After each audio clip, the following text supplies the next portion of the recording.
necesitan. Como podrán ver, ya va iniciando y ya va llegando la gente.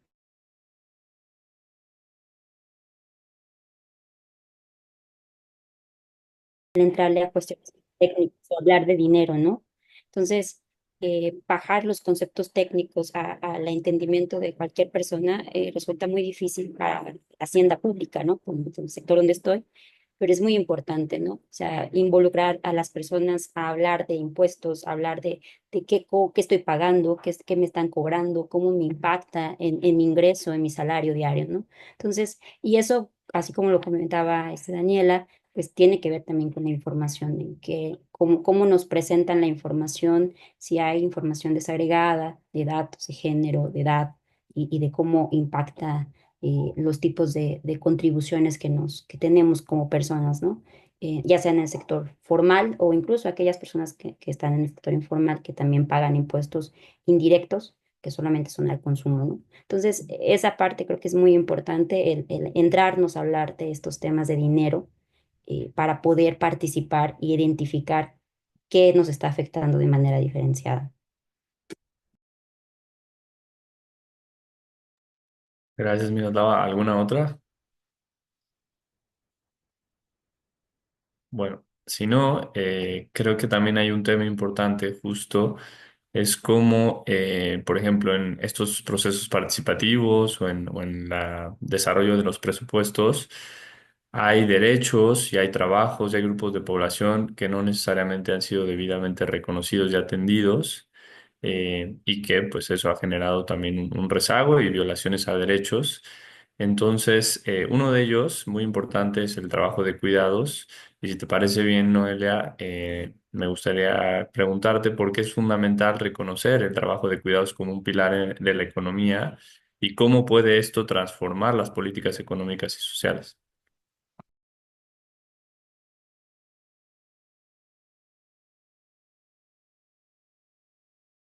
Creo que no te escuchamos. No, Bien, te- bueno, ¿no puedes quitar tu mute?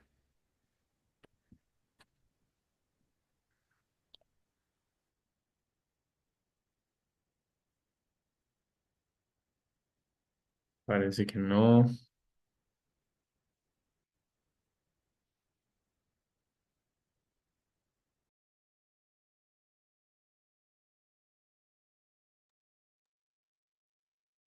A A ver, ver, ahí parece que ya te... ¿ahora se escucha? Sí, sí, Perfecto, como está, como lo silenciaron, de ahí ya no podía reactivarlo. Bueno, claro. a ver, desde mi visión laboralista, mi punto de partida siempre va a ser una aproximación al concepto de lo que llamamos trabajo de cuidados. La verdad que teniendo en cuenta lo que dijeron mis compañeras anteriormente, y la verdad que podría contribuir con muchas cosas, pero no quiero aburrir al auditorio y quiero ir precisamente al punto, ¿no? De la pregunta que me acabas de hacer. En primer paso, para mí lo que tenemos que hacer es entender que el derecho es una técnica instrumental, ¿no? Es una técnica instrumental de organización social que está adaptada para la juridificación de todos los conflictos sociales. Nosotros cuando hablamos de trabajo, per se, no hablamos de un conflicto más en la estructura social, hablamos del motor de todas las contradicciones. Entonces, para responderte a la pregunta de una manera didáctica, lo que voy a tratar de hacer es sistematizar un poquitito para no pasarme de tiempo y no pisar a mis compañeros. Lo que tenemos que tener en cuenta es que el trabajo que está en la base del derecho laboral es el productivo. Este trabajo que está en la base del derecho laboral es el que se constituye como un derecho humano, porque es la que las personas nos empleamos para poder subsistir. Y esto es lo más importante que tenemos que tener en cuenta. El derecho humano al trabajo va a ser siempre productivo. El segundo punto es que los derechos laborales se constituyen como una respuesta jurídica para proteger a la persona que trabaja. Nótese que yo me refiero a la clase trabajadora y a la clase empleadora.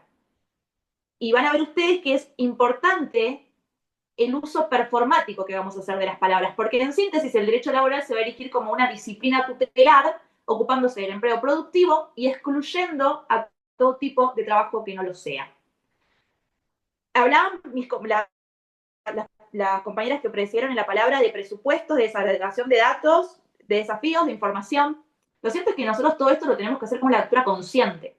Nosotros índices estadísticos tenemos. Ahora bien, las epistemologías feministas fueron las que pusieron en jaque a la dogmática laboral, haciendo una serie de cuestionamientos de los que voy a tratar de valerme para poder ordenar la respuesta, ¿no? Pero básicamente una pregunta que nos tenemos que hacer es, ¿cuál es la diferencia entre empleo y trabajo? Porque acá vos acabas de mencionar el trabajo del cuidado. ¿Existe el empleo? ¿Existen personas que se emplean en cuidados? ¿Puede existir el trabajo y el empleo? ¿Pueden coexistir? ¿Puede existir uno sin el otro? Insisto en lo performático de las palabras, ¿no? En nuestra vida diaria hablamos de empleo y trabajo como si fueran sinónimos, pero realmente no lo son. Es importante diferenciar entre quienes realizan el trabajo reproductivo y no remunerado, que es de lo que estamos hablando en este conversatorio, y de quienes lo venden en el mercado laboral. Bien decía la compañera que nosotros, si esos presupuestos no los aplicamos de una manera lógica, vamos a seguir sesgando a las trabajadoras, que es lo que a mí me interesa. Obviamente espero poder aprender de mis compañeras, pero es imposible para mí hablar de esto si no le doy un punto de vista desde el derecho laboral. Lo más importante que tenemos que destacar para mí y diferenciar es que dentro de las personas que venden los cuidados en el mercado laboral, hay personas que lo hacen de manera formal y otras personas que lo van a hacer de manera informal. Y este dato no es menor, porque según la OIT, en América Latina más de 18 millones de personas se emplean en esta categoría. De estas 18 millones de personas, el 93% son mujeres. Y el 77% de esta cifra de empleadas son informales. Entonces, acá me parece muy importante también que tengamos en cuenta las cadenas de valor, porque van a haber mujeres profesionales que van a realizar esta actividad remunerada fuera de su domicilio y que van a contratar servicios a otras mujeres. Estas mujeres van a realizar el trabajo doméstico de cuidados en su hogar. Obviamente, una mujer que vive en la ciudad, blanca, formada, va a tener de empleada a una mujer quizás con menos posibilidades de acceso a un empleo mejor que el de cuidados. Por lo tanto, ahí se inaugura la primera brecha en la parte femenina de la clase trabajadora. Y esta cadena de valor también se va a proyectar a nivel mundial, porque la migración contribuye a la división social del trabajo. En países del norte global como España, por ejemplo, la hora de trabajo doméstico sale 8,75 euros, que serán unos 8 dólares. Estoy tratando de hacer la conversión y no me sale tan rápido. Pero lo cierto es que es mucho mayor que en los países del sur global. Entonces, eso se presenta como un mercado también seductor para la migración. ¿Por qué estoy haciendo yo todas estas referencias que me suscitan en base a lo que me preguntaste y a lo que dijeron mis compañeras anteriores? ¿Es o no el cuidado un trabajo? Y obviamente que para desandar las relaciones de tensión que se dan en las sociedades capitalistas, tenemos que partir de la base de que el trabajo asalariado no puede existir ni ser explotado si no existe el trabajo reproductivo. Básicamente, el trabajo reproductivo es un pilar fundamental de la discriminación de las mujeres en el mercado laboral. Tengo un ratito más, me gustaría profundizar un poquito más en esto, o preferís seguir y después volvemos sobre lo mismo. Yo digo que sigas, si les parece bien, porque veo que ya estás aterrizando como el concepto y su Dale, dale. aplicación, entonces creo que va a detonar otros comentarios. Perfecto. Vuelvo con lo performático de las palabras, ¿no? Yo siempre hablo en femenino, y esto responde a que la expresión de género femenino, conforme a las expectativas que la sociedad tiene de no se encasillan, mejor dicho, a las tareas que constituyen este trabajo. Siempre va a estar en cabeza de las mujeres. Y les voy a leer un dato que probablemente se les olvide en breve, pero quiero que tenga la fuerza y la potencia de los datos estadísticos. 2.000 millones de personas a nivel mundial dedican 8 horas diarias al trabajo de cuidado no remunerado. Esto equivale al 9% del PBI global, si lo ponderamos con el salario mínimo por hora, mínimo vital y móvil por hora. Esta cifra es mucho mayor en la región de América Latina, donde cabe destacar que por el coeficiente de Gini, que no refleja la división sexual de trabajo, porque se ocupa de los ingresos y patrimonios de forma general, nos dice que hay un último informe de la OIT en el 2024 que dice que el trabajo doméstico y de cuidado no remunerado en Argentina, por ejemplo, representó el 15,9% del PBI, en México el 24% y en Uruguay el 22%. Estos números constituyen una evidencia empírica de que es imprescindible repensar la distribución de las tareas de cuidado. Porque estas mujeres que están empleándose en forma remunerada por un lado y prestan tareas de cuidado por el otro, y también las mujeres que solamente trabajan en los cuidados. Espero estar siendo clara con la diferenciación que hay que hacer. En una u otra, la manera de abordar este tema, porque la verdad que por más que tenemos un corpus de producción latinoamericana exquisito, tenemos la Convención de Belén do Pará, la Convención de Discapacidad, la Convención Interamericana de Personas Mayores, necesitamos repensar los alcances, necesitamos modificar las dinámicas sociales en cuanto a la distribución de tareas de cuidado y así poder pensar y repensar la generación y la redistribución de las empresas. Estamos hablando de las riquezas, perdón. Estamos hablando de un derecho propio y universal. Ya lo hablamos en el Compromiso de Buenos Aires, ya hablamos de que no importa que este trabajo de cuidado sea o no remunerado, tiene que integrarse como un derecho en el corpus de los derechos humanos. Y acá aparecen los 4 fundamentales actores en este sistema, que va a ser el Estado, el mercado, las familias y las organizaciones sociales y comunitarias. Antes preguntaban cuál sería el mecanismo, cuál sería el desafío, cuál sería la mejor manera. A lo que mis compañeras dijeron, yo voy a sumar que una de las maneras de poder hacerle frente es con el diálogo social. Básicamente porque yo estoy pensando en relaciones laborales donde, por más de que estos 4 habrán escuchado hablar del diamante del cuidado, ¿no? Que tiene 4 puntas y que en estas 4 puntas se habla del Estado, del mercado, de las familias y las organizaciones sociales. Pero yo no me estoy olvidando de los sindicatos. Yo estoy abordando este tema desde el mercado laboral.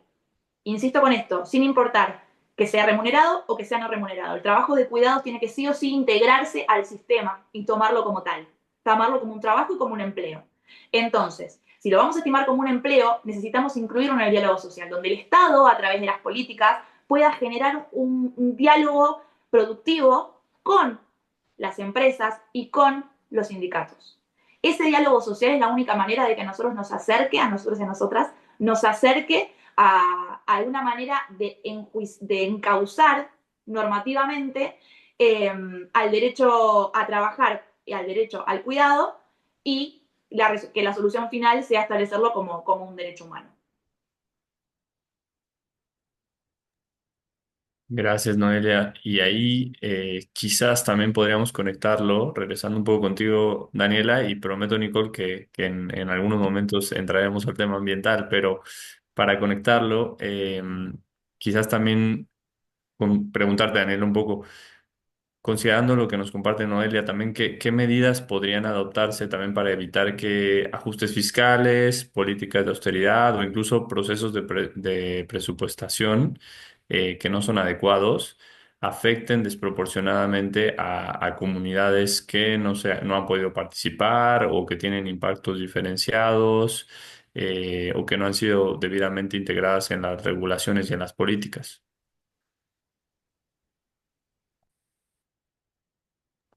Ya. Pues me tocan preguntas muy, muy complejas que trataré de responder en alguna medida, ¿no? Pero, em, ¿qué pasa con medidas de austeridad y demás temas que llegan a repercutir en derechos humanos? Bueno, lo cierto es que creo que después de una época en donde hubieron ese tipo de medidas, esas se adoptaron de forma puedo decir, descontrolada o sin ningún tipo de contrapeso en años recientes, a partir de, por ejemplo, de Naciones Unidas, de ciertas relatorías, creo que la realidad fue demandando repensar esas medidas de austeridad, ¿no? Justamente porque venían desde arriba, desde agencias internacionales que tenían otra lógica sin tomar en cuenta el disfrute de derechos humanos. Entonces, hablar, ya mezclar estos 2 temas, tanto de austeridad y medidas restrictivas, de recortes financieros frente a los derechos humanos, me parece ya en sí un avance. Y después, yo creo que hay que pensar en que esas medidas no son un cheque en blanco, ¿no? Que frente a ciertos mecanismos, ciertas acciones que llegan a impactar en personas vulnerables, en personas ya de por sí empobrecidas, habría que evaluar la necesidad y la proporcionalidad de esos recortes o de esos ajustes, ¿no? Sobre todo porque en derechos sociales tenemos obligaciones que ordenan a los estados a tener que demostrar la viabilidad y la necesidad de tomar una medida regresiva, en este caso presupuestal o económica. Y si no hay una explicación suficiente que dé pie a tomar esa medida regresiva, a ir hacia la austeridad, entonces sí que esas acciones pueden tener efectos negativos en los derechos y en la población en general y por supuesto son más graves en poblaciones ya de por sí marginadas. ¿Qué medidas podemos pensar como propuestas? Yo diría, en principio, mirar al PIDESC y revalorar o darle un nuevo aire a la progresividad como una obligación de derechos sociales, el tomarla en serio, ¿no? Ya tenemos algunos avances principalmente pues en jurisprudencias, por ejemplo, de cortes nacionales. Ha dicho mucho también el Comité de ESC al respecto. Y la progresividad, me parecería que en la época actual nos demanda que sea un eje de trabajo en derechos, ¿no? Mirar también la no discriminación como obligación, que también viene del PIDESC, por supuesto, y eso hace pues que tú mires en principio a las personas que ya están en una situación precaria o comprometida. Entonces, la medida que tú adoptes debe de tomar y de poner al centro a esas personas para que no se les vean afectadas ya un umbral de derechos adquiridos que ya están pues disfrutando, ¿no?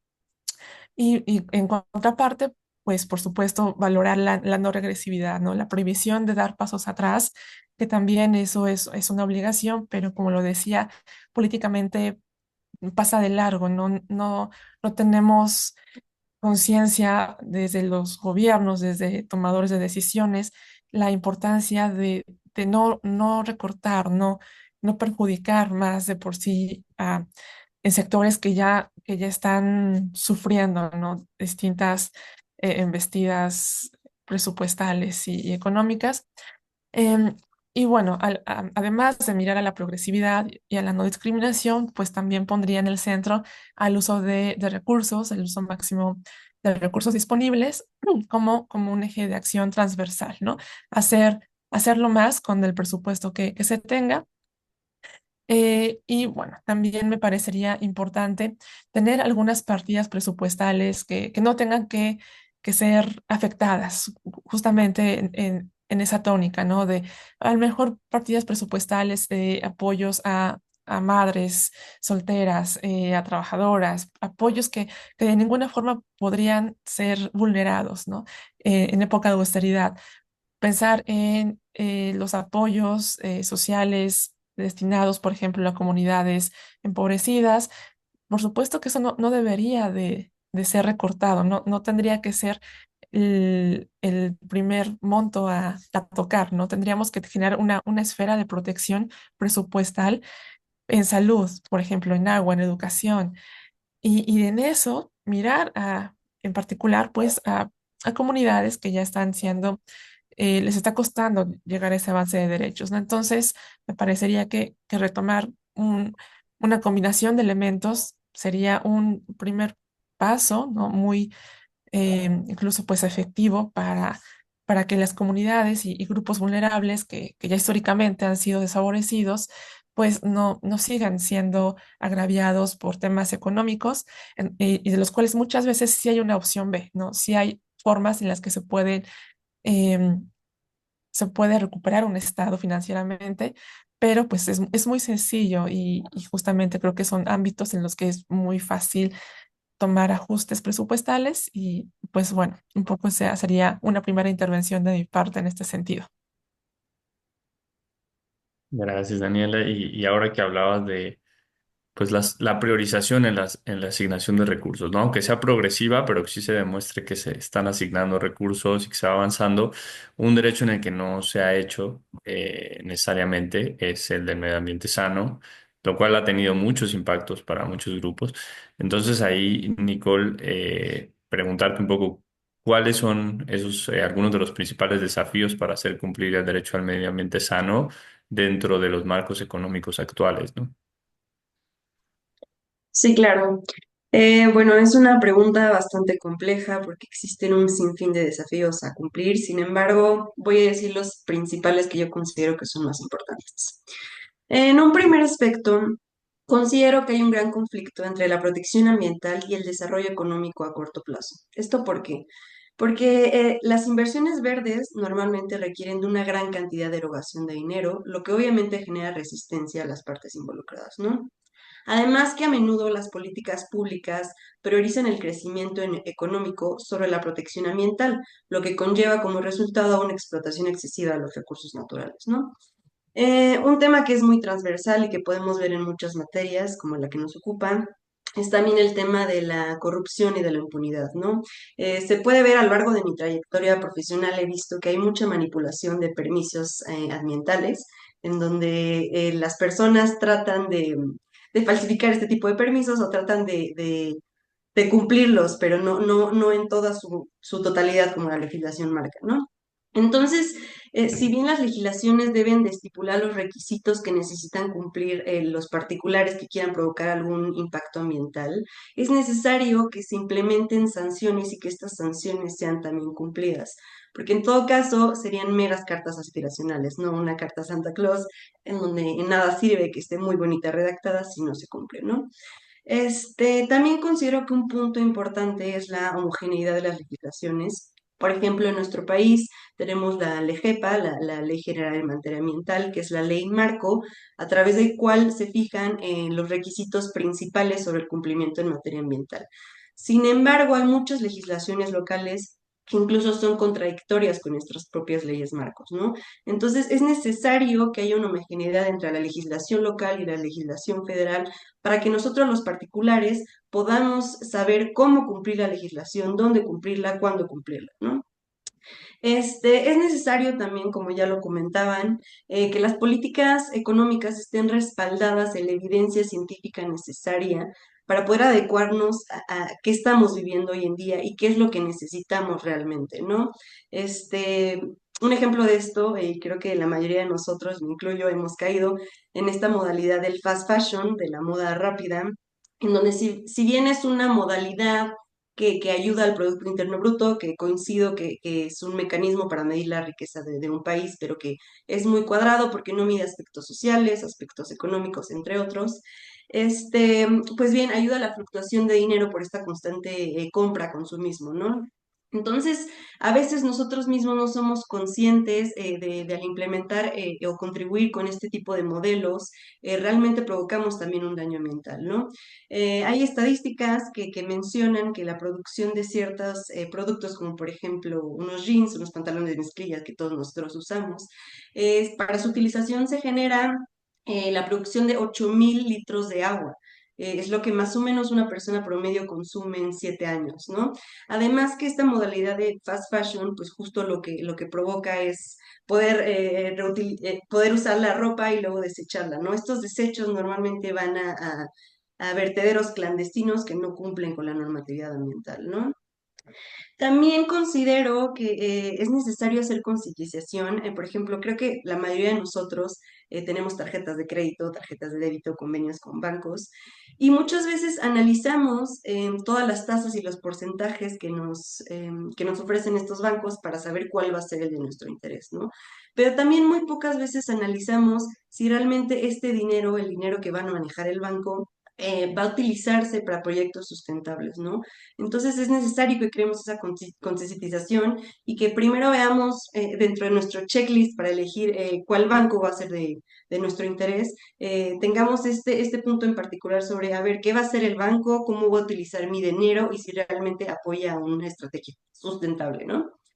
Eh, También considero que es necesario que existan instrumentos sencillos en que cualquier ciudadano promedio pueda vislumbrar cómo está realmente el impacto ambiental hoy en día, ¿no? ¿Cómo está? ¿Qué podemos hacer al respecto? ¿Cómo podemos hacer para mitigarlo, ¿no? Entonces, es necesario que este tipo de herramientas llegue a la mayor población posible sin necesidad de tener un conocimiento técnico especializado al respecto, ¿no? Este, Sin embargo, pues no omito señalar también que es difícil que estas herramientas lleguen a muchas comunidades vulnerables. Les quiero poner también un ejemplo que considero que es muy importante. Es un testimonio sobre una persona que vivía en Honduras cuando arrasó uno de los huracanes más potentes, el huracán Mitch. Una persona, una mujer promedio que se dedicaba a labores del hogar, vivía bajo el patriarcado de su esposo, tenía 3 hijos y pues nunca tuvo acceso a la educación. Esta persona estaba pues viviendo su día a día cuando de repente se le acerca a su vecina y le dice, oye, creo que escuché en el radio que se acercan vientos muy fuertes de 200 kilómetros por hora. Entonces ella sorprendida dice, pues no sé cuántos son 260 kilómetros por hora porque no había tenido acceso a la educación, no dimensionaba la magnitud. Entonces, bueno, estas dos personas empiezan a caminar tratando de solicitar apoyo en alguna comunidad. Lamentablemente las cabezas de agua empiezan a subir y lamentablemente solo se logra salvar esta persona con su hijo más pequeño que iba en brazos. Esta persona vive en la copa de un árbol junto con su hijo por 3 días. Llega a un supuesto centro de refugiados y les dice, no, pues nosotros los vamos a apoyar, vengan a este centro de refugiados, quién sabe qué, y como al ser una mujer pues vulnerable y estar sola, lamentablemente la violan. Em, Posterior a eso, acude al terreno donde estaba su casa, pues para ver la magnitud de los daños y se da cuenta que ya no queda nada, ¿no? Entonces llega también una supuesta ONG y le menciona, no, nosotros te podemos ayudar, lo único que necesitamos es un solo papel, que nos firmes este papel. Y ese papel precisamente era la tenencia del terreno donde se encontraba su casa, papel que además no tenía porque son instrumentos económicos que suelen manejar los hombres, ¿no? Entonces, en este caso también se puede ver como el género te puede posicionar hacia una posición mucho más vulnerable frente al cambio climático, ¿no? Entonces, si bien existen un sinfín de desafíos, que creo que podría hablar muchísimo de esto, creo que es necesario también generar conciencia por nosotros mismos con estos instrumentos que mencioné, por ejemplo, pues para empezar a realizar un verdadero cambio y que el cambio también empiece por nosotros. Muchas gracias, Nicole. Y para que no solo nos quedamos en los retos, ya han ido mencionando como algunas pues prácticas positivas, pero justo si les parece bien podemos irnos cargando hacia allá para ir cerrando de eh, pues buenas prácticas, ¿no? O incluso iniciativas con potencial o que ya han sido exitosas, ¿no? Que en los diferentes temas que hemos abordado, si quieres, Miroslava, empezamos contigo, ¿no? Y algunas políticas fiscales o sistemas tributarios que puedan generar un cambio o que ya lo hayan hecho. Mm, Bueno, pues siguiendo con esta parte de la progresividad de los sistemas tributarios, creo que es importante que se tenga en cuenta que además de poder recaudar el Estado o hacerse de ingresos conforme a la capacidad económica de las personas, también debe de fijarse en ese sector de la población que gana más, ¿no? Pero no gana más en una proporción pequeña, sino en una proporción mayoritaria, o sea, las grandes fortunas, las grandes riquezas, ¿no? Esas riquezas generalmente, o esas personas que concentran la riqueza en su mayor proporción y que pasa que generalmente en toda la región de América Latina, pagan impuestos que no van con su proporción o capacidad económica y además reciben muchas transferencias del Estado a través de deducciones, a través de renuncias fiscales y es importante entender esto porque eso sinceramente contribuye a la desigualdad.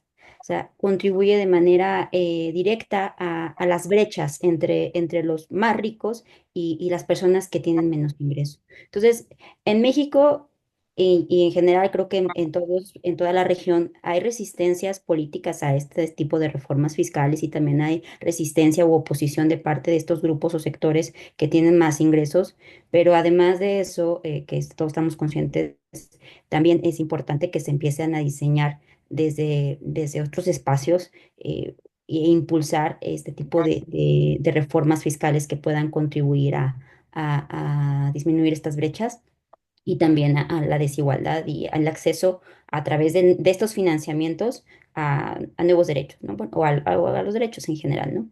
Entonces, creo que eso no debe dejarse de lado. Hay muchas iniciativas al respecto, sobre todo de la sociedad civil, pero seguir impulsando esta parte de no solo basta la progresividad en cuanto a la capacidad, sino también la progresividad de cobrar o de tener ingresos de aquellos que más tienen y que también es una parte de justicia fiscal, ¿no? O sea, es una cuestión de justicia, también de aplicar también la perspectiva de género en la forma en que cobras. O sea, yo insisto, o sea, la parte del presupuesto es muy importante, pero también hay que fijarnos en cómo recaudamos, porque recaudamos poco y si no seguimos recaudando, pues tampoco vamos a poder garantizar los derechos, ¿no?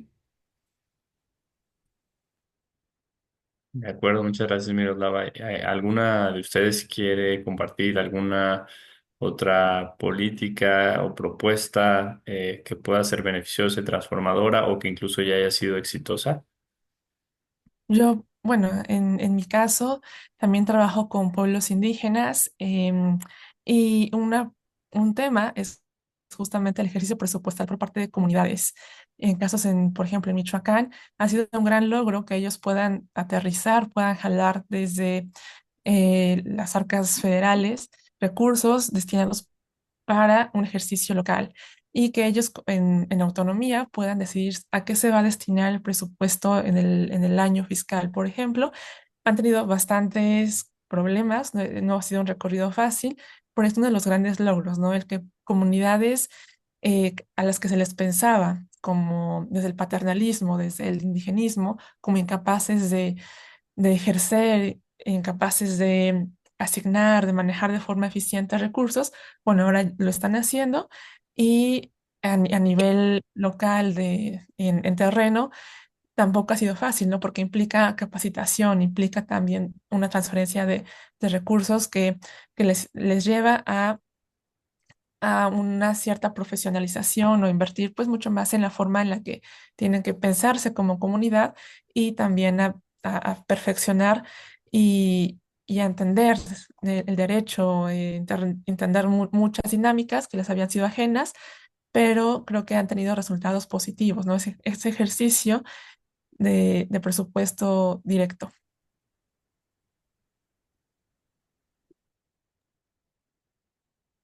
Gracias, Daniela. Ahí, Noelia o Nicole, ¿ustedes tienen en mente alguna propuesta o práctica que ya se ha consolidado para esta transformación?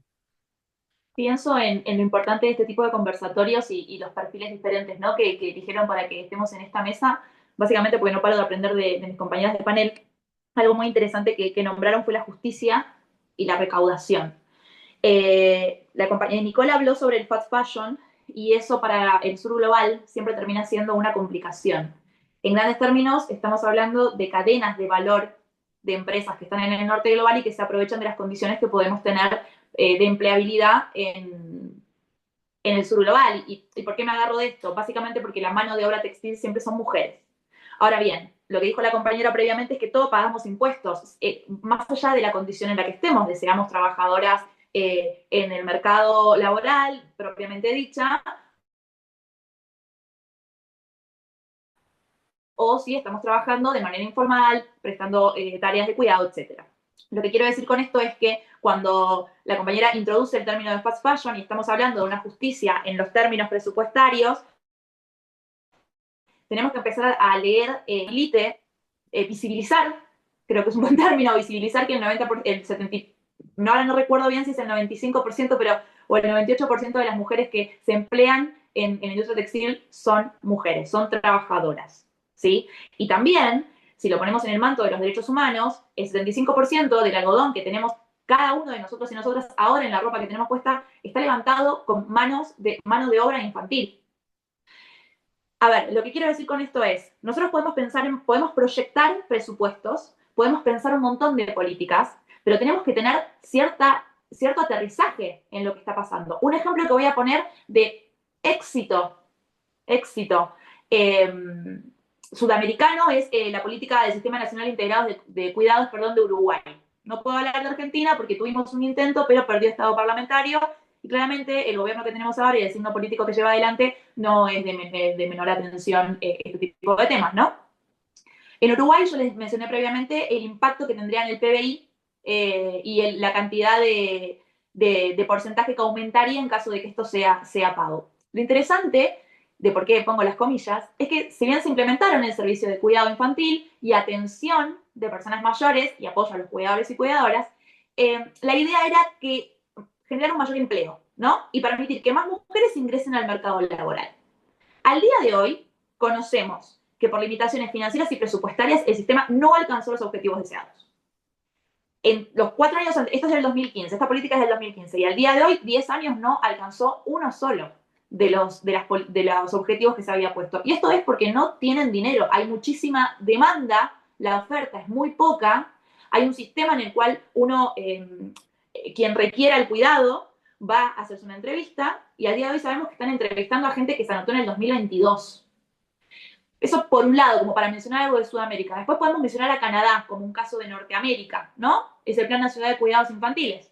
Ellos lo que intentaron hacer fue cualificar con $10 canadienses por día el costo del cuidado infantil.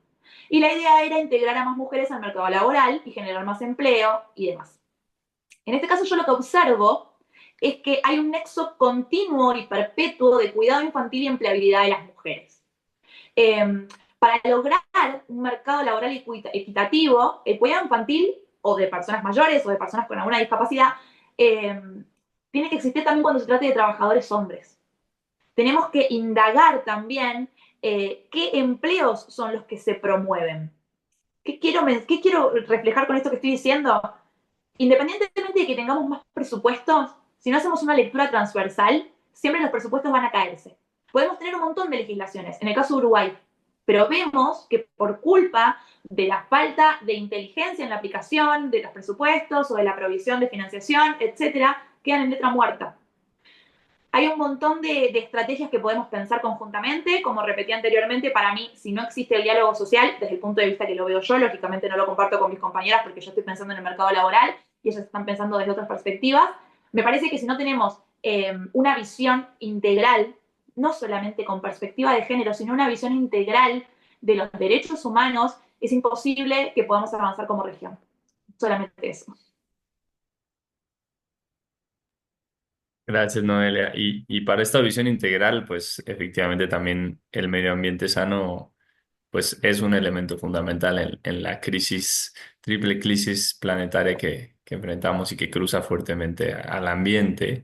O sea, ahí, Nicole, ya nos mencionabas algunos en tu intervención, algunas buenas prácticas que se han hecho, pero no sé si quieres agregar alguna otra o si abrimos ya para cualquier pregunta. Sí, claro. Podría agregar un tema que está muy relacionado también con el sector económico y es la implementación de este tipo de impuestos ecológicos o impuestos verdes, ¿no? Son aproximadamente 17 las entidades federativas de nuestro país que ya tienen implementados este tipo de mecanismos. Y les quiero ejemplificar el caso de San Luis Potosí porque recientemente se acaba de aprobar el impuesto el mes pasado respecto a las personas que emiten gases contaminantes a la atmósfera, ¿no? Entonces, si bien estos mecanismos coadyuvan a generar un ingreso, también coadyuvan a generar una protección ambiental. Sin embargo, he sido testigo de diversas impugnaciones. Impugnaciones me refiero a que los sujetos pasivos, los que tienen que pagar este tipo de impuestos, los impugnan mediante juicios contenciosos o mediante órganos jurisdiccionales, porque este tipo de impuestos muchas veces no está bien estructurado, no cumple con la normatividad, no cumple con el parámetro de derechos humanos. Entonces, lo único que ocasiona es que estas impugnaciones sean a favor de las personas que promueven las demandas. Por lo tanto, estas personas no les va a aplicar el impuesto, por lo tanto no van a pagar y por lo tanto no va a haber una protección ambiental, ¿no? Entonces, si bien la idea en general sí es buena, sí considero que es óptimo implementar este tipo de impuestos, no hay que dejar desapercibido que tiene que cumplir con una serie de parámetros y reglas para que realmente puedan incentivar a la protección ambiental. Sería eso. Gracias, Nicole. Ya se nos está acabando el tiempo, entonces, solo para cerrar, si alguna de las personas que nos está escuchando quisiera preguntar algo a nuestras panelistas o comentar algo, por favor, alcen la manita.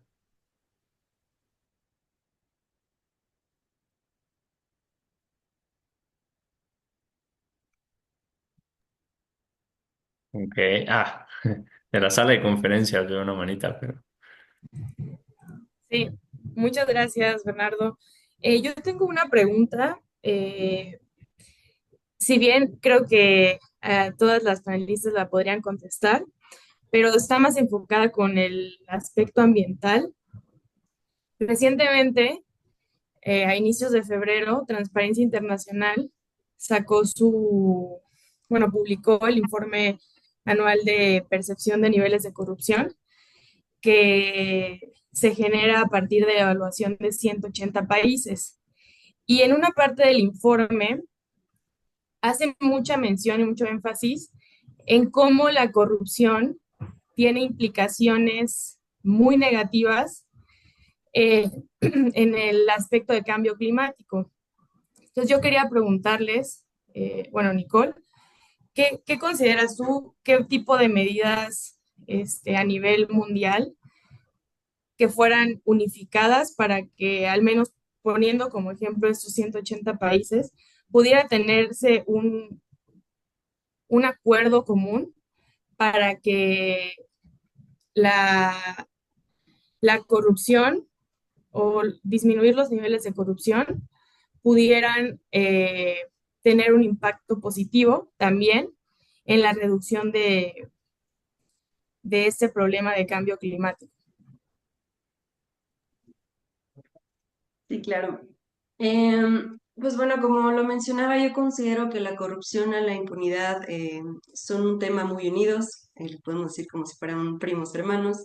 Entonces es necesario que haya una sinergia entre la solución de ambas cuestiones, de ambas problemáticas, ¿no? Es necesario que exista un nivel de cumplimiento mayor. Esto me voy a remitir, por ejemplo, en el sector privado, que ya lo han mencionado, existe el cumplimiento en materia compliance, como se puede llamar, o el SGS, ¿no? Que significa Environment, Governance y Social, ¿no? Entonces, primero que nada, nos tenemos que enfocar en el sector privado. Es necesario que existan tanto políticas como normatividades que prevean que todas las industrias, sean pequeñas, sean medianas, sean grandes, cumplan en estricto con este programa de compliance, ¿no? Es necesario que se enfoquen no solamente en su estructura interna, sino en la estructura también, pues, exterior, y también darse cuenta que el impacto de una empresa pues impacta en muchas cosas que incluso no necesariamente recaen directamente a sus clientes, ¿no? Impacta en lo social, impacta en lo ambiental. Entonces, creo que en un primer aspecto para responder la pregunta sería implementar una sinergia, como lo decía, en legislaciones, en este caso a nivel eh, mundial, que fuerce a las empresas, a las nuevas empresas, tanto las empresas existentes, a migrar a este modelo de cumplimiento, ¿no? Posteriormente, creo que también es necesario, y esto es un tema un poco más político, que las autoridades realmente, se ve mucho en México, se pongan a trabajar, ¿no? Hay muchas autoridades que, digo, es un sistema que viene desde muy atrás, debido al pago, el escaso pago que les genera su retribución del trabajo, pues se ven forzadas a este tipo de corrupción, ¿no? Entonces, también si nos enfocamos en el sistema desde atrás, si nosotros como gobierno coadyudamos a las autoridades a que generen un sueldo mucho mejor, obviamente pues va a disminuir la tasa de corrupción porque ya no van a verse tan tentadas a poder pues tener el dinero por otros medios y medios que no son legales, ¿no? Entonces creo que hay que apuntar a esos dos puntos principales y hacer una sinergia entre todas las legislaciones para que pueda haber una homogeneidad entre esos dos aspectos. Gracias, Muchas Nicole. gracias. Sí, muchísimas gracias. Adelante, Carlos, y después está María José.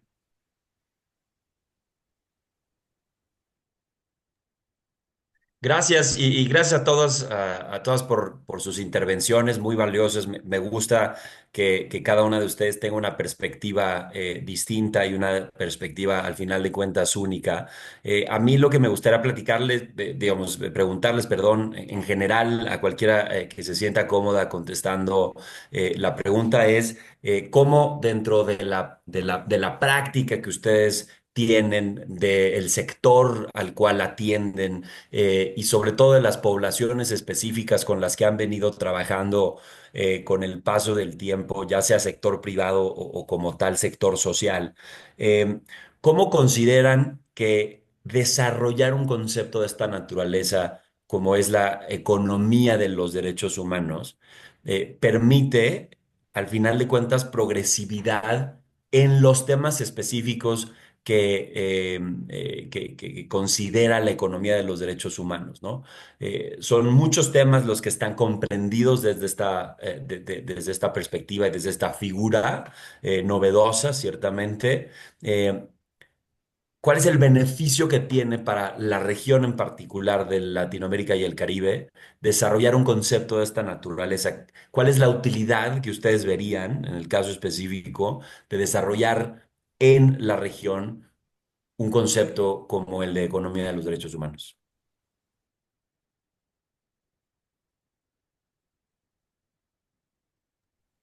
a quien quiera Creo que contestar. no, sí, no dará tiempo de que contesten todas, entonces si alguna quiere hacerlo. Bueno, voy a contestar yo, no quería pisar a mis compañeras, pero ya que hay un bache hay que hablar, porque los tiempos de la televisión son tiranos, decían en Argentina por lo menos. Yo no voy a hablar de economía porque soy abogada. Partamos de esa base.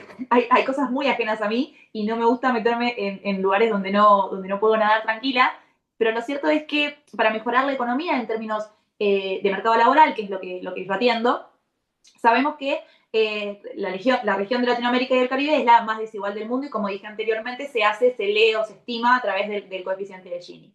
Pero que solamente eso se va a quedar en lo que es patrimonio y los indicadores que tenemos de ingresos.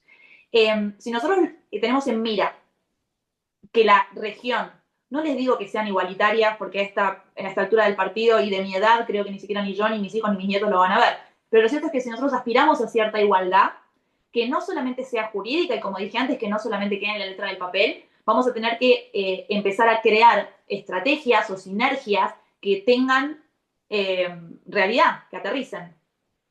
Si nosotros empezamos a estimar que los derechos humanos, por ejemplo, respecto a lo que yo hablé, si estimamos que los cuidados son un derecho humano, vamos a estar obligados a introducirlo en la agenda de cada país y de que cada país, con la política que estime corresponder, atendiendo a los diagnósticos propios de cada una de las idiosincrasias, tendríamos que inyectar alguna especie de política pública o medida positiva. En mi caso, y dije diálogo social, podemos pensar en acuerdos marco, podemos pensar en un montón de estrategias que nos tiendan a mejorar, sobre todo, la calidad de trabajo de las mujeres.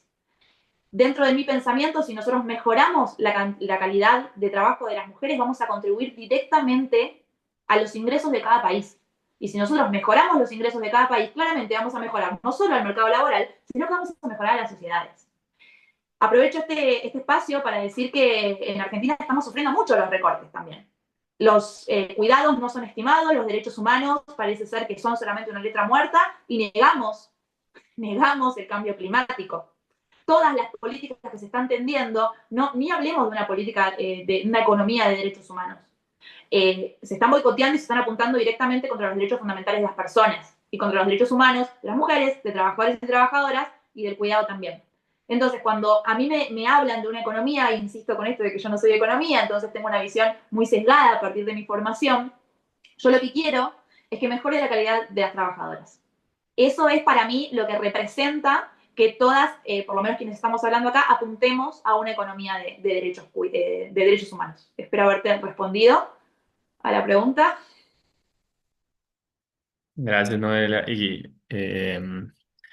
creo que nos estamos extendiendo un poco y no quisiera que afectemos la siguiente sección. Entonces, María José, vamos contigo, pero con la idea de ir cerrando. Muchas gracias, Bernardo.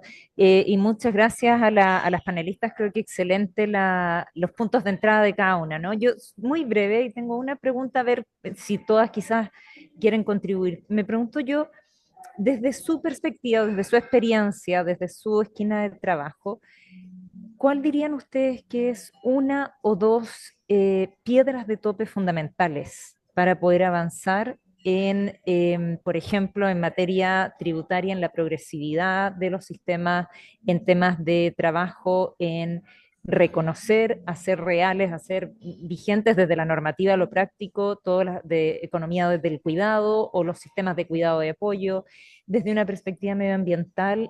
¿Dónde están las principales fuerzas? Nos hablabas de la tensión entre el desarrollo y la protección al medio ambiente. En relación a los grupos históricamente marginalizados o vulnerables, ¿dónde ven las principales, como una o dos principales piedras de tope? Y lo pregunto porque me parece que pensar también en eso nos puede ayudar un poco a pensar, ok, pero ¿cómo se puede avanzar? Más allá de las estrategias, ¿cómo específicamente uno puede tratar de aminorar o recalibrar el poder de los distintos elementos que se consideran al momento de avanzar en políticas públicas, ya sean económicas como incluso avances legislativos, ¿no? Entonces, agradezco sus insumos. Muchísimas gracias.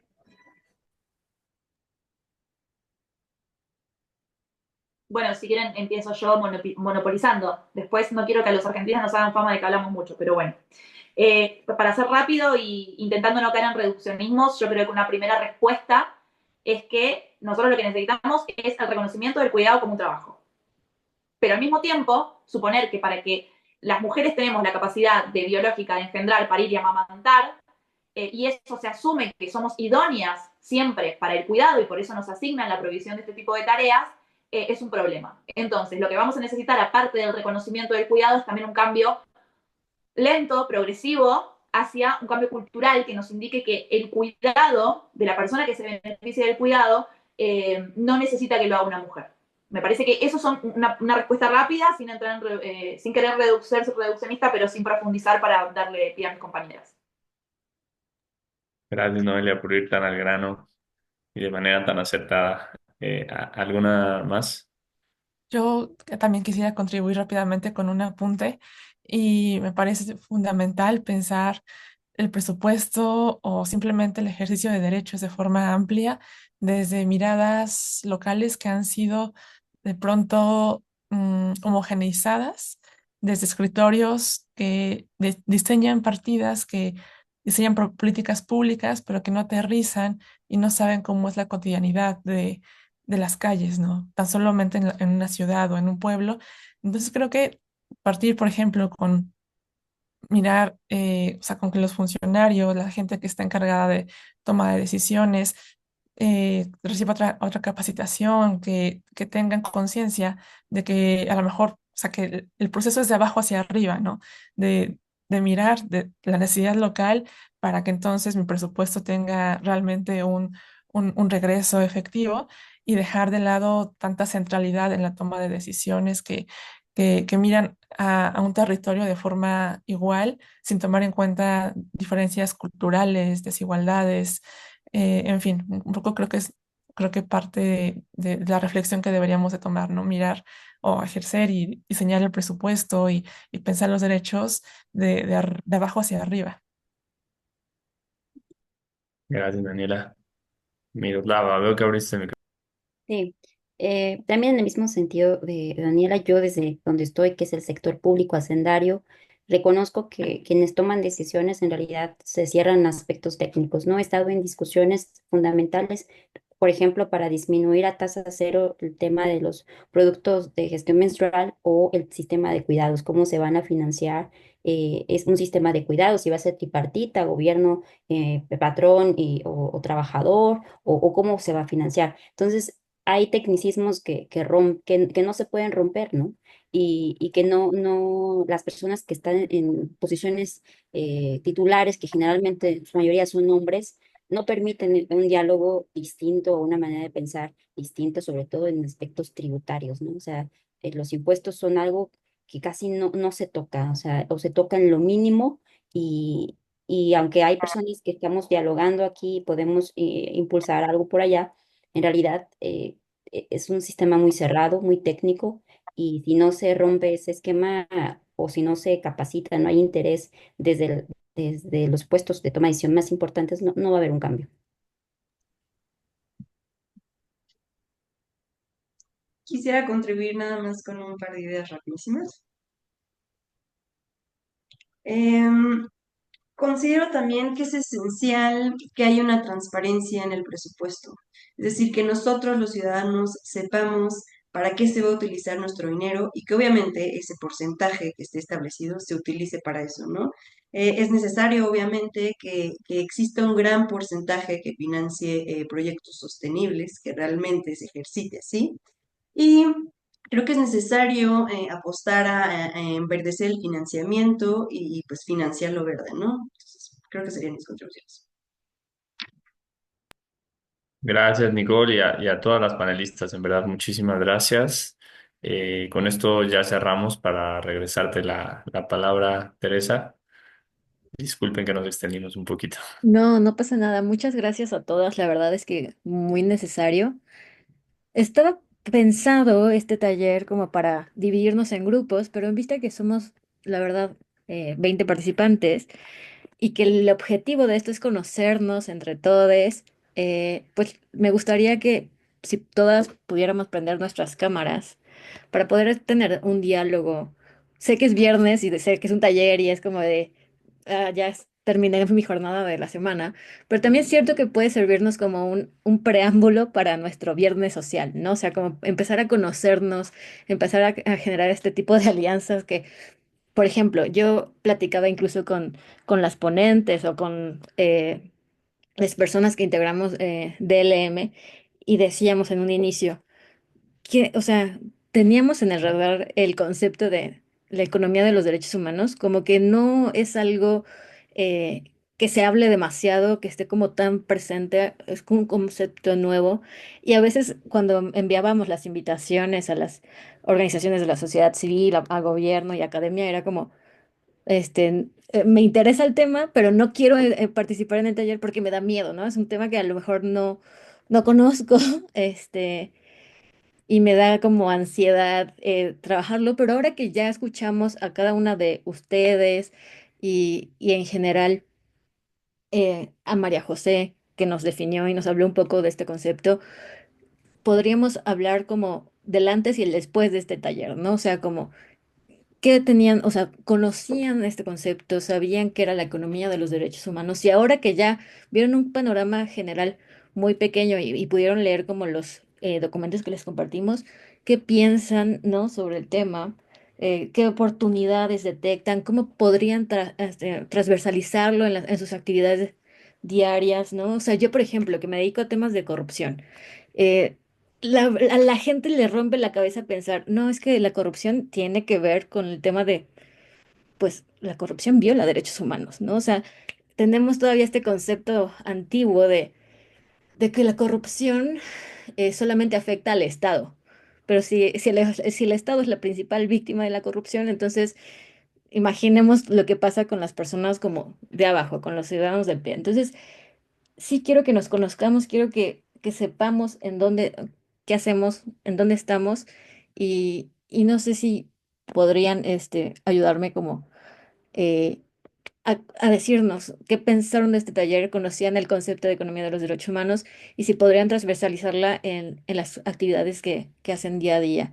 No sé si voy a ser un poco intensa para que podamos participar todas. Entonces, conociendo aquí a mi amiga Andrea, le voy a pasar la palabra para que pueda decirnos quién es, qué hace y qué piensa del concepto de economía, qué desafíos ve y cómo podría transversalizar esto con sus actividades. Mil gracias, Andrea. Hola, ¿cómo están? Pues en realidad estoy contenta de estar en este taller. Justo creo que esto que dice Tere, ¿no? Para mí sí es un antes y un después de escucharles. Había escuchado el concepto, pero no había logrado como entender cómo podría justo como transversalizarse en todo lo que trabajo. Yo trabajo temas de transparencia, rendición de cuentas, un poco como apertura institucional, participación ciudadana y datos. Algo que ahora me queda muy claro es cómo los derechos humanos pueden influenciar, pero también ser influenciados como por todas estas decisiones y políticas económicas, ¿no? Creo que eso es algo que no lograba como entenderlo así con tres palabras tan claro y ahora es súper sencillo. Creo que algo que me hizo también reflexionar mucho es cómo la participación tiene pues un lugar clave, pero justo también me hace preguntarme, ¿no? O sea, cuando yo estuve trabajando más sobre el tema de participación, algo que nos enfrentábamos mucho es que las personas no saben cómo participar, simplemente porque no existe, por ejemplo, una ley de participación en sus estados o porque los espacios de participación a veces son, pues es para gente privilegiada, la verdad. La gente a veces no tiene los medios o no se entera para poder involucrarse en esta toma de decisiones. Entonces, ¿cómo logramos que esta participación sea verdaderamente activa, que sea igualitaria, para que sobre lo que la gente comparta se puedan tomar decisiones presupuestarias y económicas que al final habilite el ejercicio de sus derechos humanos, ¿no? Esto me hace reflexionar mucho y también creo que hablando un poquito como de la transparencia y la rendición de cuentas, creo que estos mecanismos de participación ciudadana que mencionaban como Las contralorías ciudadanas, por ejemplo, son un elemento poco explotado, pero que cuando las personas se involucran realmente, tiene resultados súper buenos.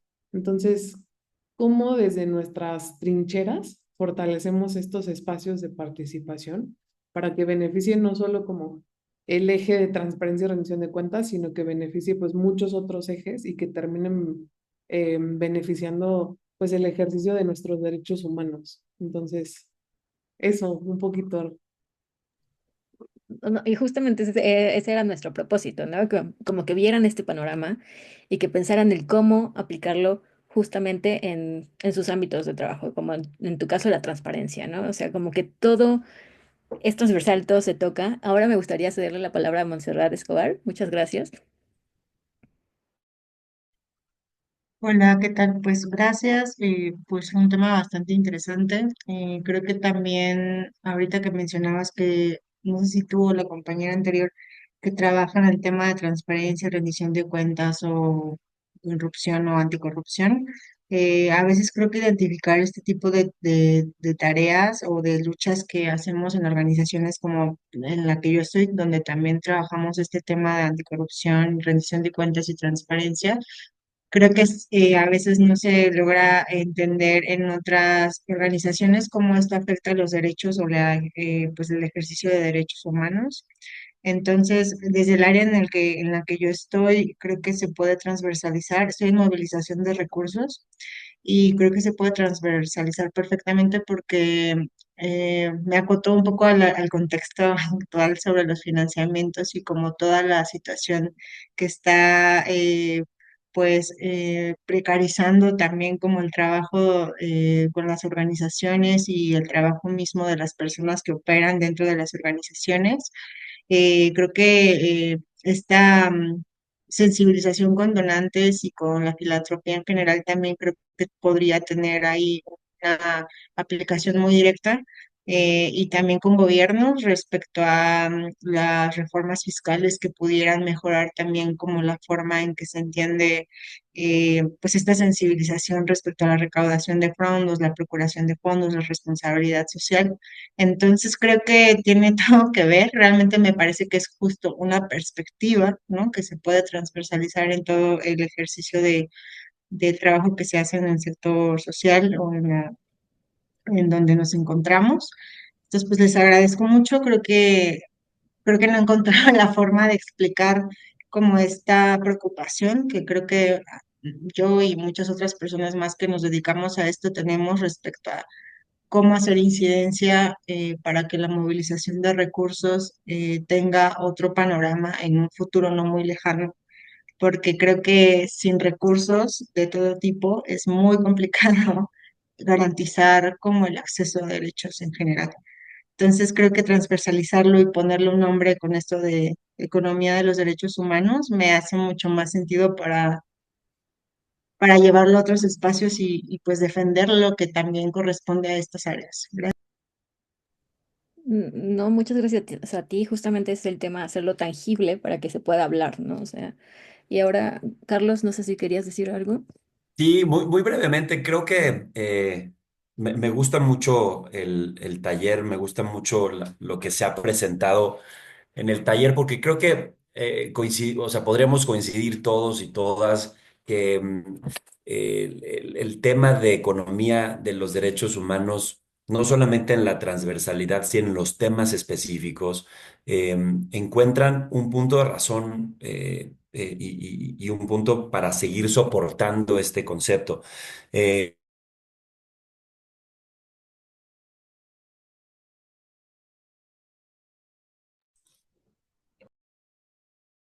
También a la sanción tanto por un tema de litigio estratégico, ¿no? Como por un tema de desarrollo de proyectos que permitan la promoción de vías y mecanismos para prevenirla. Y lo que nos hemos dedicado mucho, y encuentro mucha relación con este tema específico, es a, permítanme decirlo así, a economizar la corrupción, a no darle a la corrupción solamente un contexto de afectación moral y de afectación en la ética social, sino también encontrar en la perspectiva de la corrupción un tema de impacto económico como tal, ¿no? Saber que las empresas a nivel mundial pagan el 5% de sus ganancias netas en actos de corrupción, de alguna forma nos permite ver que no solamente es hablar de la corrupción, de cómo afecta la moralidad y la ética y la integridad institucional de un país, sino también en la medida de lo posible saber que los actos de corrupción no solamente tienen una víctima específica, sino también existe una afectación directa a la parte como tal económica, no solamente en los presupuestos públicos, sino también en los presupuestos privados. Y un tema que he encontrado, digamos, muy interesante, que hemos platicado internamente en DLM, de intentar desarrollar en adelante, es esta parte de los apoyos sociales, ¿no? De las transferencias, estos programas en las que se transfieren dineros por parte de los gobiernos, particularmente a mujeres y a personas jóvenes y de tercera edad, cómo eso puede tener un impacto al final de cuentas, también con la parte de transparencia y de rendición de cuentas. Entonces, son dos elementos, un ejemplo, en donde la economía de los derechos humanos ha unido, por una parte, los apoyos sociales, por otra parte, el tema de equidad y el tema de promoción de derechos de mujeres y de personas jóvenes, y también el tema de transparencia. Entonces, me parece que es muy positivo lo que estamos o hemos estado platicando aquí esta mañana, porque de alguna forma nos permite englobar todo lo que hemos estado haciendo históricamente en un concepto fundamental. Ya para concluir esto, ayer en una plática con personas del mundo anticorrupción, del compliance, decíamos es que hace 10 años los temas de auditoría, los temas de observación y supervisión, los temas relacionados con prevención de actos de corrupción, los temas de denuncia, se veían de alguna forma por separado. Cuando todo eso estuvo dentro de un paraguas que se llamó compliance, empezó a tener una mayor tracción, tanto en las empresas y en menor medida en el sector público. Entonces, vean cómo de pronto tener un paraguas tan amplio como el de economía de los derechos humanos, en algún momento nos puede permitir darle la importancia y la validez a este tipo de temas, ¿no? Gracias. Sí, totalmente. Ahora voy a nombrarles para que cada quien vaya tomando la palabra conforme vayan terminando. Entonces sería primero Bernardo, luego ya Jaira o ya Aira, Roberto y María José, por favor. Mil gracias. Gracias, Teresa. Sí, yo siento que pues el elemento económico siempre estuvo ahí en los DSCAP, pero que efectivamente no le dábamos quizás la atención o el peso que merecía. Y por eso efectivamente creo que toda la estrategia que se está avanzando desde nuestro sistema en la economía centrada en los derechos humanos, pues nos hace este llamado y nos da herramientas, ¿no? Para darle el peso que merece. Y, por ejemplo, desde la ONU Derechos Humanos México, a mí me toca trabajar mucho sobre los derechos al agua de saneamiento y efectivamente tiene muchísimos elementos económicos que son clave, ¿no? No solo cuánto presupuesto se asigna al tema de agua y saneamiento ante la crisis hídrica, y no solo en temas de infraestructura, sino de muchos tipos de inversión, sino pues cómo está avanzando la privatización y la mercantilización del agua, del saneamiento en el país, eh, cómo hay sistemas comunitarios indígenas que han demostrado que se puede hacer un mejor manejo del agua con menos costos, con menos impacto ambiental, incluso recuperando cuencas, pero no cuentan con reconocimiento jurídico ni con apoyo presupuestal y económico, ¿no? Para desarrollarse. Em, y también la falta de mediciones, ¿no? Hicimos todo un trabajo para desarrollar indicadores sobre estos derechos con un enfoque de derechos humanos, porque pues como dicen, muchas veces si no se mide, pues incluso si hubo una buena política, una buena asignación, no sabemos qué impacto tuvo, ¿no? Y si verdaderamente generó un cambio o se tiene que asignar de otra manera ciertos recursos. Entonces, pues creo que es muy valiosa la perspectiva y las herramientas que nos dan esta iniciativa de economía centrada en los derechos humanos y aplica a todos los DESCA y otros derechos. Em, entonces, desde lo que trabajemos, si podemos contribuir al trabajo que también están haciendo ustedes, es un gusto conocerles, aquí estaremos y bueno, atentos también a lo que nos sigan compartiendo.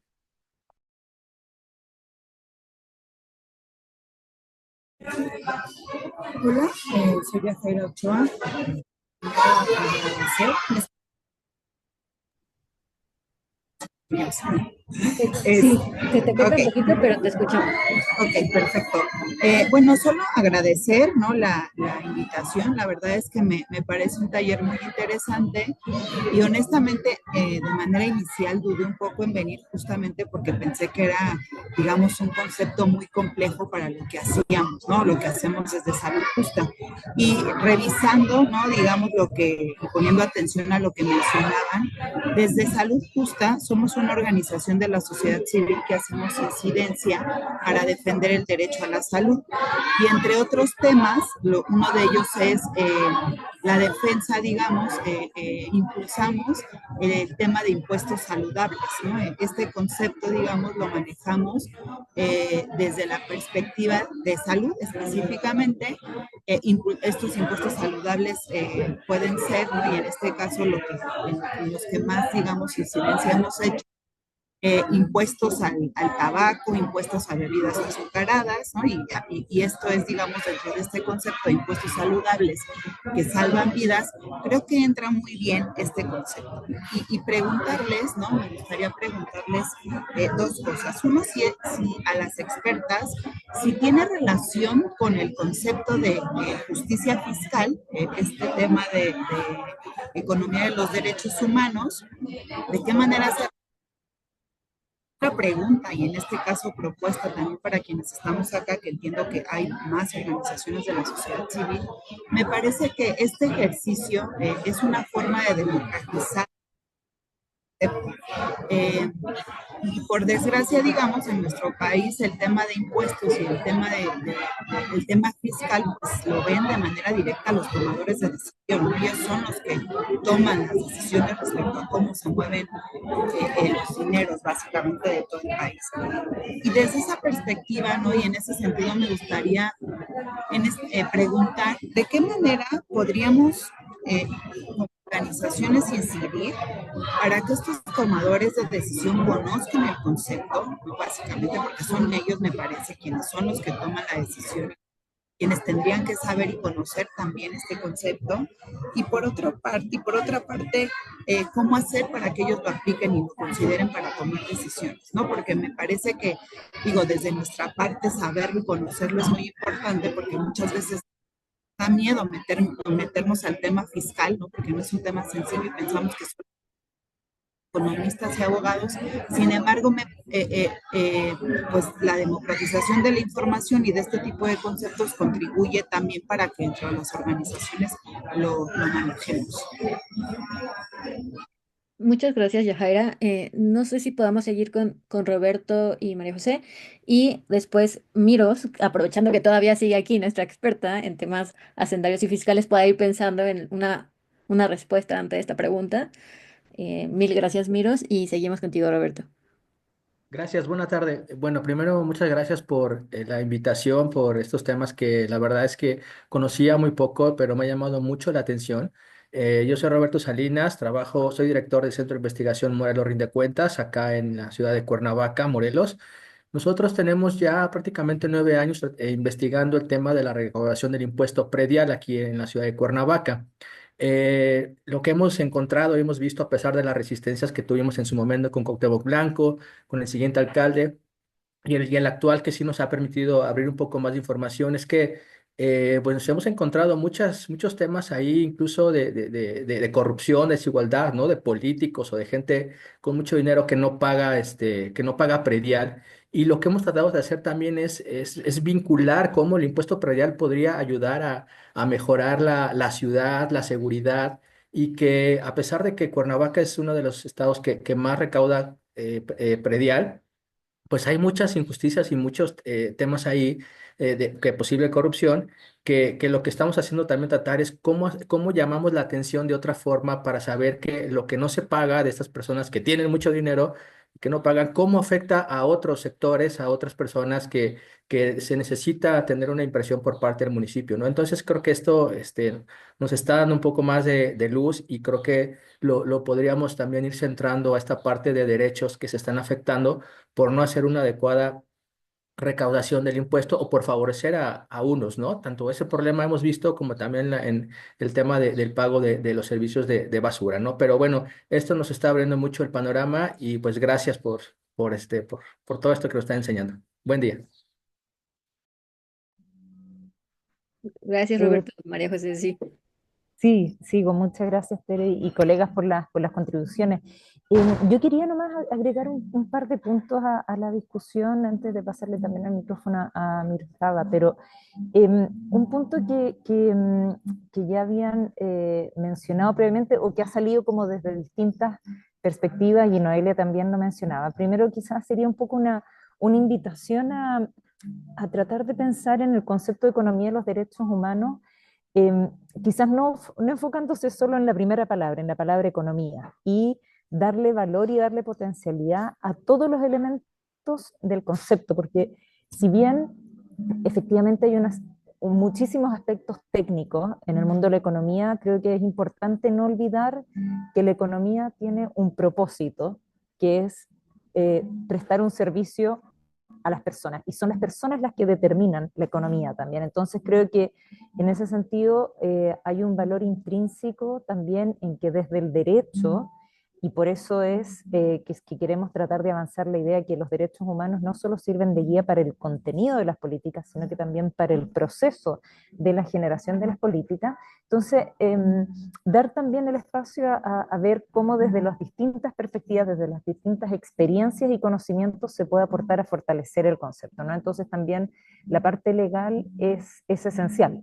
Las políticas económicas se basan en normas y son ellas las que tienen que estar basadas, inspiradas en las normativas estándares o en general la regulación de derechos humanos tanto a nivel internacional como nacional. Entonces, como yo puedo reconocer y puedo entender cuando uno dice, bueno, cada uno entra desde su parte, pero creo que es importante tratar de ir en la medida de lo posible bajando esas barreras, ¿no? Para tener una conversación un poco más también abierta de qué es lo que qué espacio puede abrir este concepto. Y el otro comentario, y aquí a la consulta que hacía Yajaira sobre la fiscalidad o justicia fiscal, creo, yo diría que históricamente o ese concepto más bien se ha pensado como en toda la parte que dice relación con política fiscal, más quizás enfocado en la parte del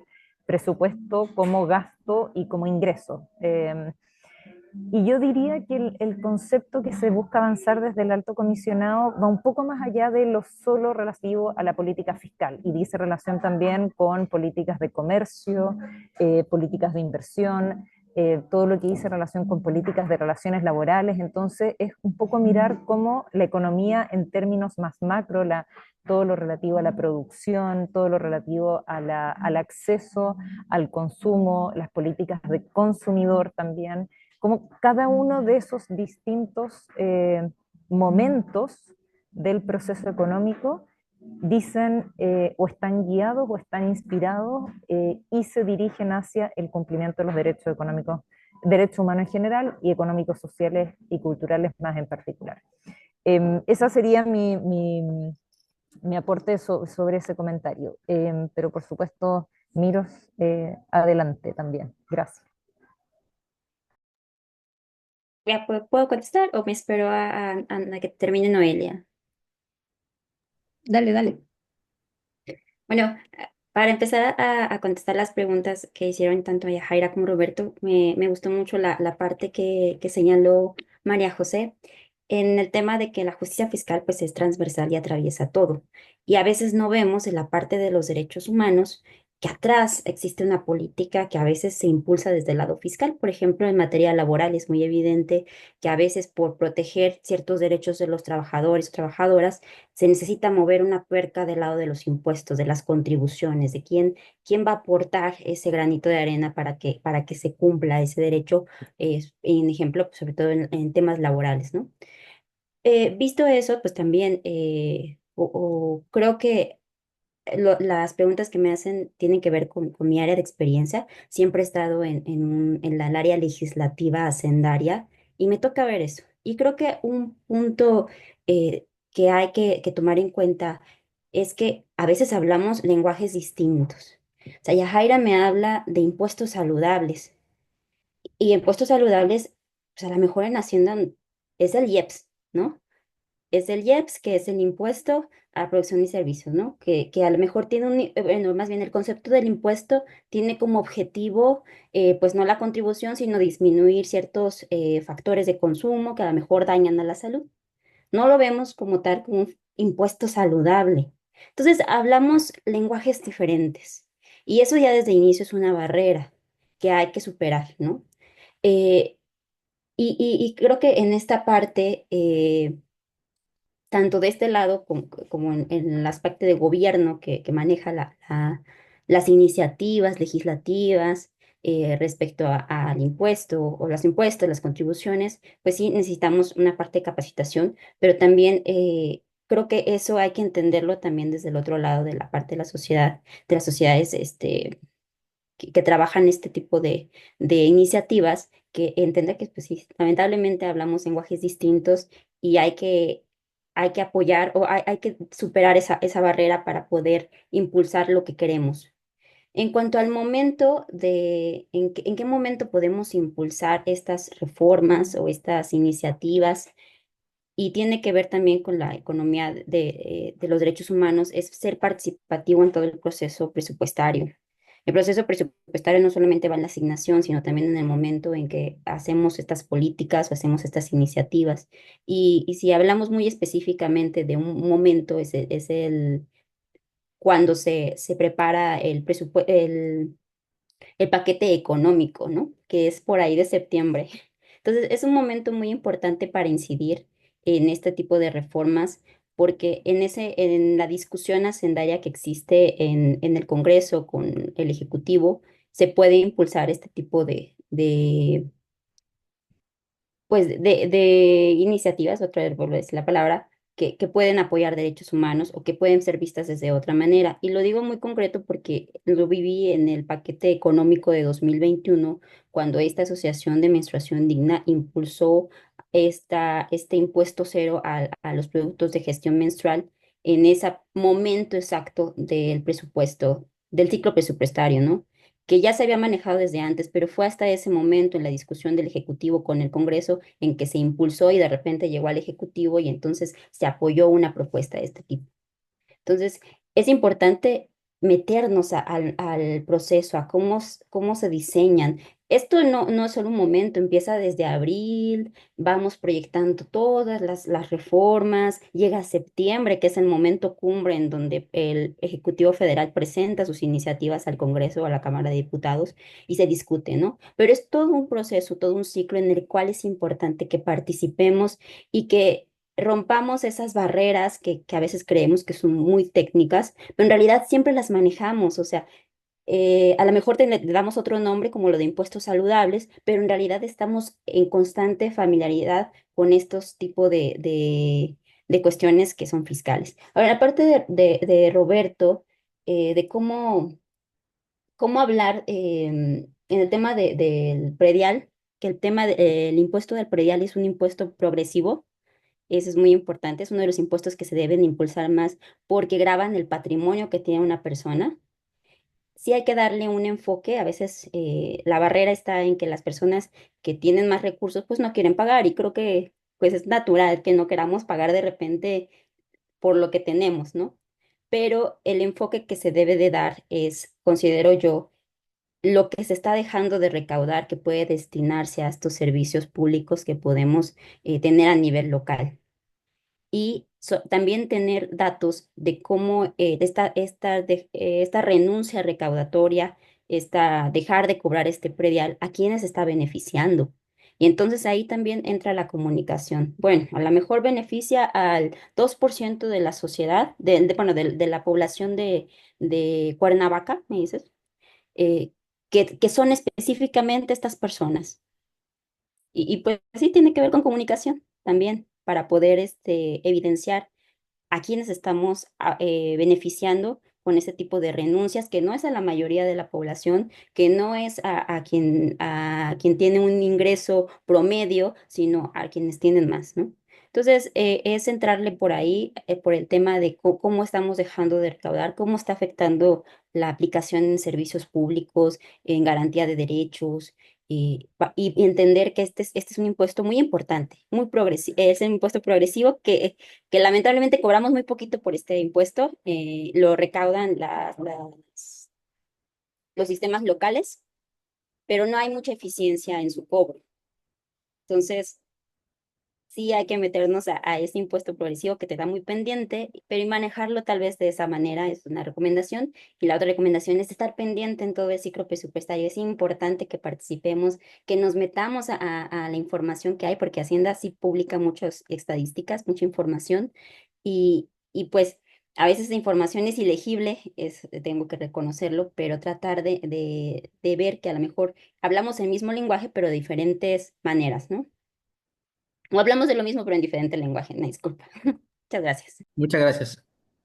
No, muchas gracias, Miros. Creo que por eso es la riqueza de este taller, justo para que todos los sectores, tú que estás en el servicio público, ¿no? Puedas como orientar los procesos, también invitar a participar a las organizaciones o sea, de sociedad civil. Y ahora, Noé, creo que tienes la palabra, la mano levantada.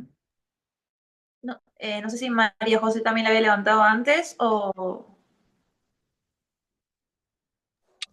Se quedó de antes. Bueno. Ah, ok, perfecto. No sé si estabas antes o después y no quería pisar. Bueno, algunas anotaciones que me fui haciendo, sobre todo cuando me refería a la palabra economía. A veces pienso que hay palabras y hay términos que son como bien dijo Miroslava, son términos muy técnicos que a la gente per se los asusta. Cuando yo nombro a Karl Marx, la mayoría de la gente sabe de quién hablo. Ahora, cuando nombro a Rosa de Luxemburgo, la mayoría de la gente no sabe de qué estoy hablando. Hay libros que se llaman ¿Quién le hizo la cena a Dan Smith para acercar la palabra economía a las mujeres? Y eso me parece que para nosotras alrededor de toda la historia, fue muy limitante. Y cuando yo vengo y les hablo de economía a las mujeres, se quedan duras. Y es un tema que naturalmente piensan que no es algo relativo a ellas. Yo lo que quiero decir con esto es que a veces amenizar el lenguaje es una forma más correcta de llegar a las personas. Yo soy docente universitaria y doy clase de Derecho Colectivo a las personas que están próximas a recibirse. Y doy clases en la UBA, no doy clases en una facultad que no tenga un prestigio. Doy clases en la Universidad de Buenos Aires. Y muchas veces cuando yo le digo que el derecho laboral es un derecho humano, que existen los derechos humanos laborales, me miran con cara de, nunca me lo mencionaron así. Yo soy un poco fundamentalista de las palabras, como verán.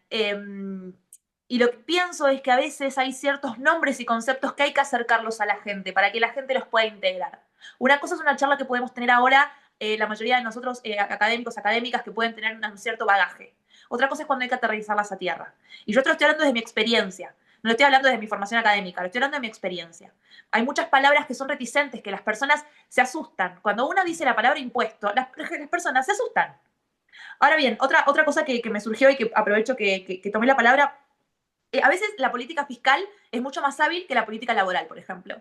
Yo estoy aquí en España y en España fueron muy rápidos los fiscalistas en cobrarle impuestos a las trabajadoras sexuales. Sin embargo, las trabajadoras sexuales no son trabajadoras aquí. Yo lo digo como trabajadoras sexuales porque no me gusta el término prostitución. Pero lo cierto es que le cobran impuestos, pero ni siquiera tienen el estatus de trabajadora con todo lo que incluye eso. La verdad que desde las políticas públicas deberíamos ser mucho más rápidos y rápidas, entendiendo que mejorar la condición de las personas que trabajan es una tarea nuestra, porque los fiscalistas son rápidos. Perdón, Miroslava, pero los fiscalistas son rápidos. Y nosotros tenemos que estar más atentos a estas situaciones. Y otra cosa que pienso también es que los presupuestos necesitan un seguimiento interdisciplinario. Obviamente, acá yo la verdad que estoy feliz de haber escuchado a mis compañeras porque me parece que me meten un montón de palabras que voy a tener que empezar a indagar y empezar a que me abren un montón de puertas sobre las que pensar y sobre las que replantearme cosas, pero no me cabe duda que todos los presupuestos necesitan seguimientos interdisciplinarios. Me parece que si no, vamos a seguir ejerciendo el poder, pensando que tenemos algún tipo de poder, vamos a seguir ejerciendo el poder de forma masculina, de forma excluyente. Y si nosotras queremos incluir, y creo que es el pensamiento que tenemos al estar ocupándonos de estos temas, me parece que la ejecución, las auditorías y absolutamente todo el bagaje que tenga que ver con eso necesita un equipo interdisciplinario que piense, que repiense, que problematice, pero sobre todo que incluya. Nada más. Nada más. Me quedo con ese nada más. Bueno, me gustaría ir cerrando para poder ya dejarles ir, pero no sin antes decir que muchas gracias. Estoy muy contenta con el panel, con las participaciones. Tener a personas del sector público, privado y académico, creo que enriqueció demasiado la charla, la conversación, y nos vamos con mucha tarea, con muchos nuevos como luces, con ganas de seguir trabajando, mucha transversalidad. Y no sé, seguiré en contacto con ustedes. Ahora tengo su lista de correos y entonces así tratar de enviarles la página web cuando salga de DLM con todo el material que tenemos. Eh, Subiremos también esta grabación de la reunión. Entonces, para que este tema no muera y podamos seguir justamente en contacto con ustedes y seguir trabajando, poder como buscar opciones juntos, ¿no? Y hacer fuerza. Entonces, no sé si alguien más quiera decir algo, pero si no, muchísimas gracias por estar aquí en un viernes a la casi hora de la comida. Y María José, no sé si ya por la noche. Y también Noel, está Noé, pero mil, mil gracias. Gracias a todas y a todos. Muchas Bye gracias a bye. ustedes, colegas, por la coordinación y a todas Gracias. las participantes. Gracias. Gracias, buena tarde. Un Gracias, abrazo. muy bien.